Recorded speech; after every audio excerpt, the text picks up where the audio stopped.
નમસ્કાર મિત્રો, આજના તાજા સમાચારમાં આપ સૌનું હાર્દિક સ્વાગત છે। નજર કરીએ દરેક સમાચાર ઉપર। પીએમ કિસાન યોજનાની આગામી રકમ અંગેની અપડેટ આજે આપણે જોવાના છીએ। ઘઉં પાક માટેની સિંચાઈ માટેની ખાતરની સહાય, જીરામાં ભાવમાં ફરી ઉછાળો, ખેડૂતો ખુશ। ગુજરાતમાં રવિ પાક વાવણી તેજ ગતિએ, ગુજરાતના રાજકારણ અને વિકાસના મુદ્દાની ચર્ચામાં। રેતી ખનન અને ખનિજ ચોરી સામે કડક કાર્યવાહી। 108 એમ્બ્યુલન્સની સેવા, 1.86 કરોડથી વધારે કોલ્સ। મતદાર યાદી સુધારણા બાદ 73 લાખ નામ કમી। વિકસિત ગુજરાત 2047 વિઝન। કિસાન ક્રેડિટ કાર્ડ દ્વારા લોન સુવિધા। દૂધ ઉત્પાદકો માટે સારા સમાચાર। ઠંડી અને ઝાકળથી પાકને નુકસાનની શક્યતા। ખેડૂતોને પાક વીમા યોજનાનો લાભ લેવા અપીલ। તો આવી સંપૂર્ણ માહિતી મેળવવા માટે આ વિડીયોને અંત સુધી જરૂરથી જોજો। જો ચેનલ ઉપર નવા હો તો લાઇક, શેર અને સબસ્ક્રાઇબ કરવાનું ભૂલતા નહીં, જેથી આપને આવી માહિતી મળતી રહે। ચલો શરૂઆત કરીએ ન્યૂઝ 1થી। પીએમ કિસાન યોજનાની આગામી કિંમત એટલે કે રકમ અપડેટ્સ આવી ગઈ છે મિત્રો। પ્રધાનમંત્રી કિસાન સન્માન નિધિ યોજનાની આગામી રકમ ટૂંક જ સમયમાં ખેડૂતના ખાતામાં જમા થવા જઈ રહી છે। ખેડૂતને ઈ-કેવાયસી પૂર્ણ રાખવાની અપીલ કરવામાં આવી રહી છે મિત્રો। તો હવે આપનું ઈ-કેવાયસી ઝડપથી પૂરું કરાવી દેવું। ઘઉં પાક માટે સિંચાઈ અને ખાતરની સલાહ। કૃષિ નિષ્ણાંતોએ ખેડૂતોને ઘઉં પાકમાં સમયસર સિંચાઈ અને સંતુલિત ખાતર વાપરવાની સલાહ આપી છે, જેથી ઉત્પાદન વધી શકે।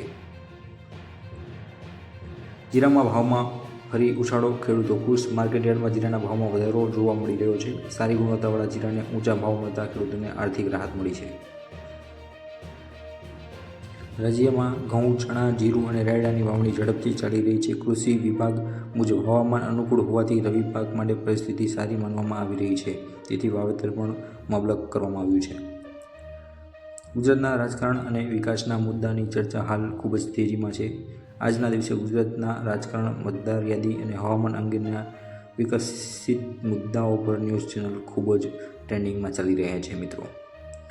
રેતી ખનન અને ખનિજ ચોરી સામે કડક કાર્યવાહીની ગુજરાતમાં વાત હાલ ખૂબ જ ચર્ચામાં છે। ગુજરાતના વિવિધ જિલ્લાઓમાં ગેરકાયદેસર રીતે ખનન અને ખનિજ ચોરીની સામે કડક કાર્યવાહી હાથ ધરવામાં આવી છે। 108 એમ્બ્યુલન્સ સેવા। ગુજરાતની 108 ઇમરજન્સી સેવા દ્વારા અત્યાર સુધીમાં 1.86 કરોડથી વધારે કોલ્સ પર મદદ પહોંચાડવામાં આવી છે। અકસ્માત, પ્રસૂતિ અને ગંભીર બીમારીના કેસમાં આ સેવા લોકોના માટે જીવન રક્ષક સાબિત થઈ રહી છે। મતદાર યાદી સુધારણા કાર્યક્રમમાં 73 લાખ નામ ઘટાડવામાં આવે છે। ગુજરાતના મતદાન યાદી સુધારણા પ્રક્રિયા બાદ અંદાજે 73.73 લાખ મતદારોના નામ ડ્રાફ્ટ સૂચિમાંથી હટાવવામાં આવ્યા છે। આ મુદ્દે રાજકીય પક્ષોએ સવાલ ઉઠાવ્યા છે અને ચૂંટણી પંચ પાસે સ્પષ્ટતા મંગાવવામાં આવી છે। વિકસિત ગુજરાત 2047 વિઝન। ગુજરાત સરકાર દ્વારા રાજ્યમાં લાંબા ગાળાના વિકાસ માટે વિકસિત ગુજરાત 2047 વિઝનને આગળ વધારવા વિવિધ યોજનાઓ અને કાર્યક્રમો પર કામ ચાલી રહ્યું છે મિત્રો। કિસાન ક્રેડિટ કાર્ડ દ્વારા લોન સુવિધા। કિસાન ક્રેડિટ મારફતે ખેડૂતોને સરળ વ્યાજે લોન મળી રહી છે।